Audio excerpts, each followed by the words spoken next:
трудно расставаться со своим другом. Джерри пожаловался, что найти что-либо на АЕшку нереально. При всем при этом Джерри говорит, что это супер надежный автомобиль. Олег вчера предложил авантюру. Говорит, давай купим. Я был в Китае, говорю, слушай, Олег, ну давай приеду, там разберемся, что-то как. Проходит минут 15. Олег говорит, я уже купил.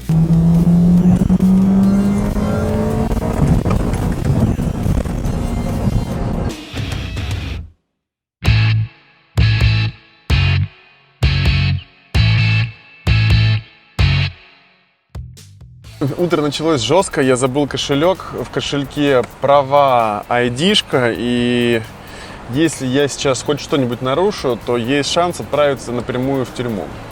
В Гонконге правила дорожного движения, и все построено таким образом, что нарушать можно, но не сильно. А в моем случае это будет 2 нарушения, и за это прям можно угодить в большие неприятности. Меня штрафовали не единожды. Когда ты стоишь в пробке, вот ничего не двигается, ничего не происходит, разговариваешь по телефону, так и крайним зрением замечаешь что-то такое зеленое. Это полицейский на мотоцикле, он раз прям паркуется прям перед тобой. Здравствуйте, сэр! У вас новости. Ничего страшного, баллов не будет, просто штраф, просто деньги, все нормально. В Гонконге прекрасная система штрафа. Она основана на балльной системе и финансовых штрафах. Сумма минимального штрафа это 320 гонконгских долларов, это чуть меньше, чем 50 американских.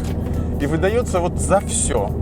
Баллы даются за пересечение сплошной, пересечение светофора на красный свет. Каждый водитель в течение 2 лет может набрать, если не ошибаюсь, 15 баллов. При достижении 15 баллов водитель лишается прав. Вот у меня сейчас 8 баллов. Вроде бы нормально, да, но на самом деле все очень печально, потому что нарушение скоростного режима на 15 км в час это 3 балла. На 30 км в час это 5 баллов, а нарушение на 45 км в час это 10 баллов. Все на самом деле выглядит не очень страшно, то есть 320-50 американских это первый вид штрафов, следующий 450 и все. Я в прошлом видео рассказывал, сколько стоит бензин, и один парень в комментарии написал такую интересную штуку. Не важно, сколько стоит бензин, важно, сколько составляют доходы населения. Карл, $3 за литр, больше 2 американских долларов за литр. Не важно, какие у тебя расходы, дорого. У Альфарда двигатель 3.5 V6. У Honda, как вы все знаете, 2.0 и 4-цилиндровый. При очень спокойной езде Альфард потребляет 14 литров на 100 километров. Это очень неэкономичный автомобиль, и нужно от него избавляться. Я услышал согласие и буду вести учет расходов на Accord. Вопрос только остается, как его вести. В Google таблице по ссылке в описании или раз в неделю в виде какого-то отчета.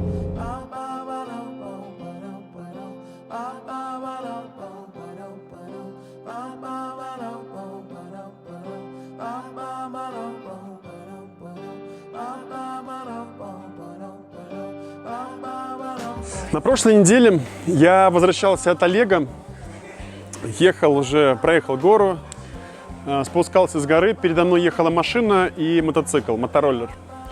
Мотороллер по непонятной причине резко потерял управление, парень упал, я остановился, вышел к нему, в итоге выяснилось, что парень сломал себе ключицу. Я сел, поехал дальше и подумал, что для меня это как знак того, что пора пересаживаться с двухколесного транспортного средства на 4-колесное. Те, кто смотрит меня давно, знают мотоцикл. Я давно выставил его на продажу, он не продавался ни за какие деньги. Приходили модные ребята, умные ребята, смотрели, что не работает дисплей, и отказывались его покупать. В итоге я сделал волевое решение и отдал его просто вот за копейки хорошему человеку, которому принадлежит вот гараж, который делает мини. Все продано. И для меня мотоэтап моей жизни закончен. Если у тебя есть или был мотоцикл,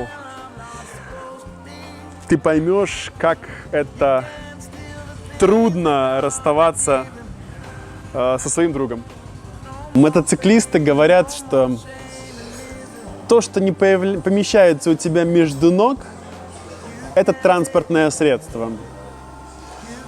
Я согласен на 1000000%, да.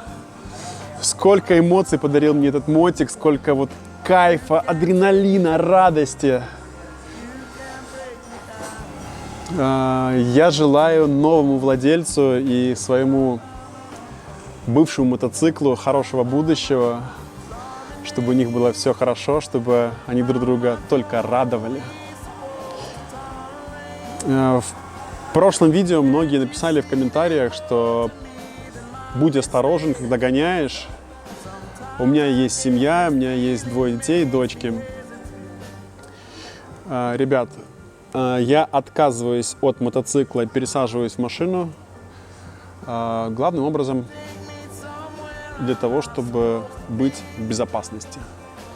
Как бы быстро ни был автомобиль, в нем есть еще пара метров жизни.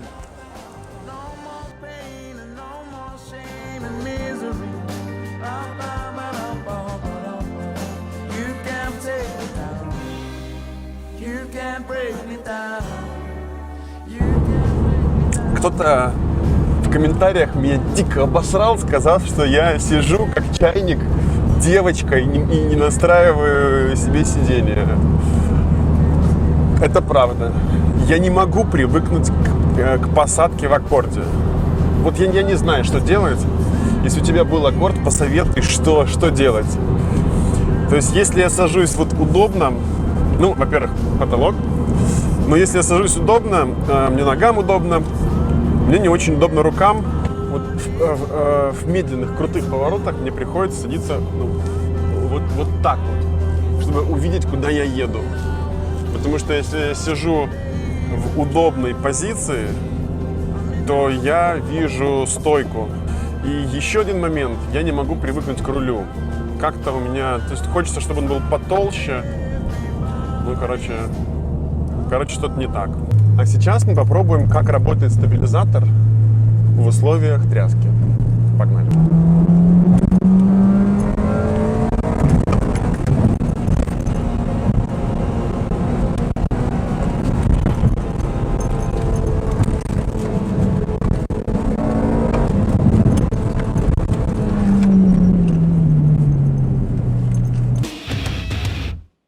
Вот видите, участники нашего дорожного движения.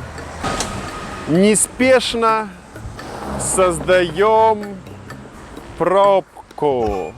Честно скажу, я про вот этот автомобиль узнал чуть больше, чем полгода назад.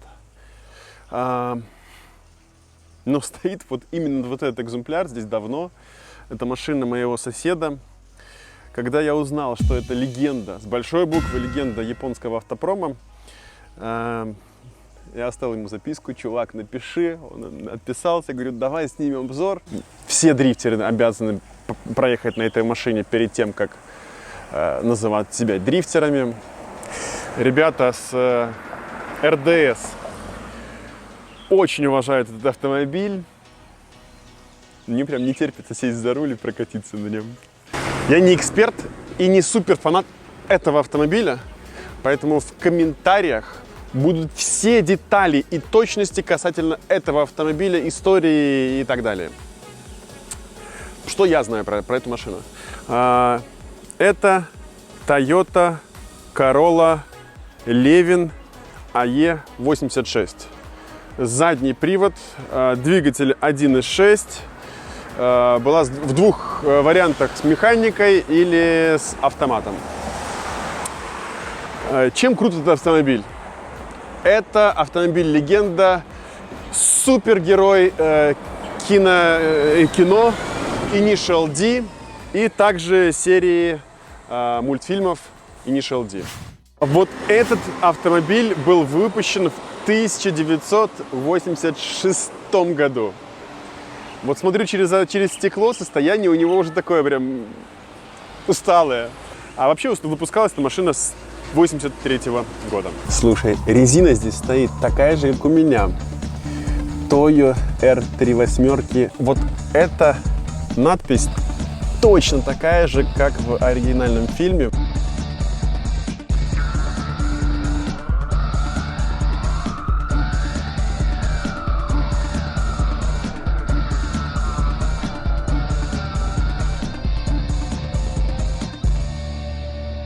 Вышел хозяин, чувак проспал нашу встречу. Ну, такой прям видно, что собирался быстро. Первое, что сделал, поздоровался. Второе, что сделал, открыл капот, проверил масло. Видно, что чувак свою машину очень любит.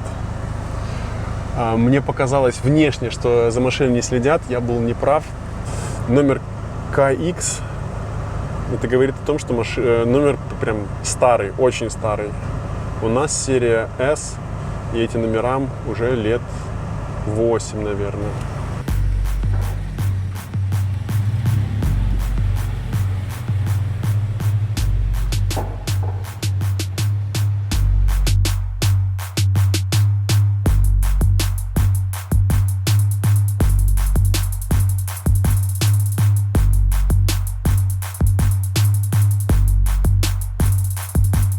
Джерри, хозяин автомобиля Toyota Trueno AE86 Hachiroku, отказался давать интервью, говорит: ребят, ну, я не очень хорошо говорю по-английски, поэтому мы с ним договорились, что вы пишите вопросы. Если этих вопросов будет много и они будут интересными, то мы с ним сделаем еще одно видео, в которых он ответит на эти вопросы. Мы сегодня размышляли по поводу того, что такое ЖДМ. Я вот становлюсь фанатом ЖДМ в том смысле, который раскрывается для меня. Вот AE86 – это ЖДМ. Ты когда переключаешь скорости, ты чувствуешь, что эта коробка, она жесткая, но четкая. Ты когда отпускаешь сцепление, ты понимаешь, что момент, вот когда вот оно срабатывает, он вот такой, но он очень четкий. Ты понимаешь, что машина на оборотах 2-3 тысячи, это обычный автомобиль. Но вот ты нажимаешь на газ и понимаешь, что он тебе говорит вот чуть-чуть так между строчками: я могу поехать так, что ты офигеешь. За моей спиной тоже ЖДМ. И Альфард тоже ЖДМ. Но и Альфард, и вот это говно, полное говно, когда у инженеров забрали власть и отдали маркетологам, в тот момент, в ту секунду произошло падение ЖДМа.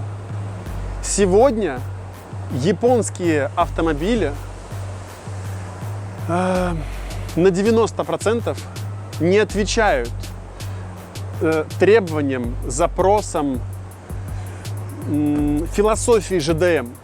Тот автомобиль, на котором я проехал, на нем поменена выхлопная система и амортизаторы. Все остальное сток. Хозяин пожаловался, Джерри пожаловался, что найти что-либо на АЕшку нереально. При всем при этом Джерри говорит, что это супер надежный автомобиль.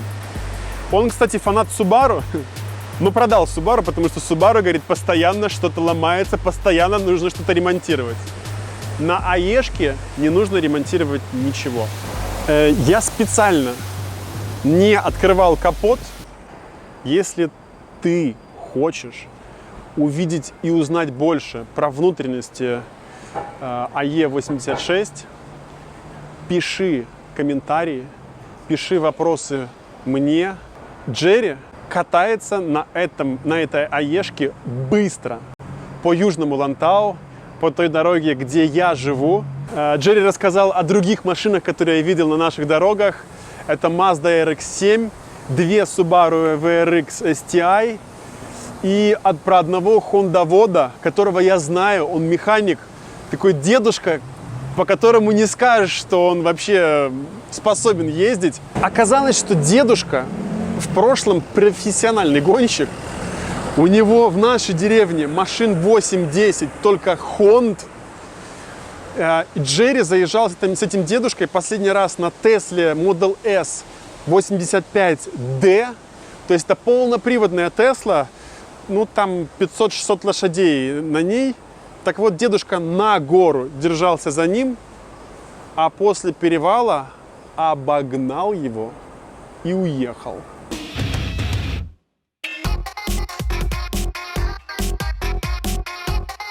Олег вчера предложил авантюру. Говорит, есть тачка в отличном состоянии, правда, что-то с двигателем, но хозяин дает еще и двигатель к ней. Говорит, давай купим. Я был в Китае, говорю, слушай, Олег, ну давай приеду, там разберемся, что-то как. Проходит минут 15. Олег говорит, я уже купил. Купил эту тачку с Алексом. 1.3, турбо, 6 скоростей, механика. Предыдущий владелец говорит, что вложил в машину около 50 тысяч американских долларов и продавал ее так вот. Вот машина, деньги прямо сейчас, кто первый отдает, забирает, уезжает. Приезжаю сегодня, смотрю, ну стоит что-то непонятное, ну маленькое. Говорю, Алекс, что купили-то? Он говорит, да что-то Олег посоветовал, говорит, не пойми, ну что-то купили. Подходим к машине, открываем. И я смотрю, что Алекс просто расплывается в улыбке и экстазе. Вся машина отделана кожей. Это не дешевое китайское говно. Крыша, вся машина полностью внутри, она из Алькантавры. А Алекс говорит, что отделка, просто отделка салона стоила больше 10 тысяч американских долларов. Я не специально, но я не знаю, что это за машина.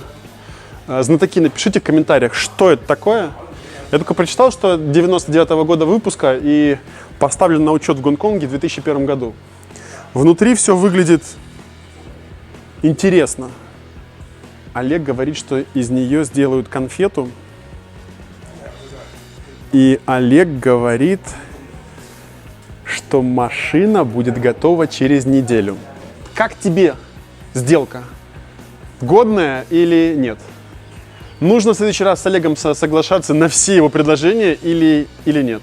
Мне часто задают вопрос, что случилось с Мерседесом SLK 350. Как прошла моя гениальная акция «Перекуп». Акция завершилась плохо, я на нем потерял деньги и продал его по дешевке. В общем, не очень все хорошо. Но вот мне кажется, что вот кто-то на вот этой машине, кто-то, я не знаю кто, но точно заработает. Не знаете кто? Сначала я хотел пообещать съемку процесса восстановления этого автомобиля, потом понял, что не получится это сделать. Поэтому вопрос, а хочешь ли ты посмотреть на этот автомобиль после того, как он будет восстановлен, и услышать детальный рассказ, что там внутри? Если да, пиши комментарий, пиши конкретный вопрос, что именно тебя интересует в этом прекрасном автомобиле. Олег, дашь покататься? Мне нужно подобрать регистратор, который я поставлю на лобовое стекло, и я хочу показывать вам, как проходят мои тренировки, что вообще происходит в городе, и больше выкладывать дорожных ситуаций, которые будут попадаться на пути моего аккорда. Посоветуй, какой регистратор мне взять. Из того, что я пока вот видел, меня прельщает 4К. Больше ничего не знаю про регистраторы, поэтому если есть какие-то мысли, умные мысли, поделись с ними в комментариях. В следующем выпуске, я надеюсь, вернется мой Альфард. Надеюсь, Олег с Алексом его доделают. Я сравню несравниваемые Альфард и Аккорд.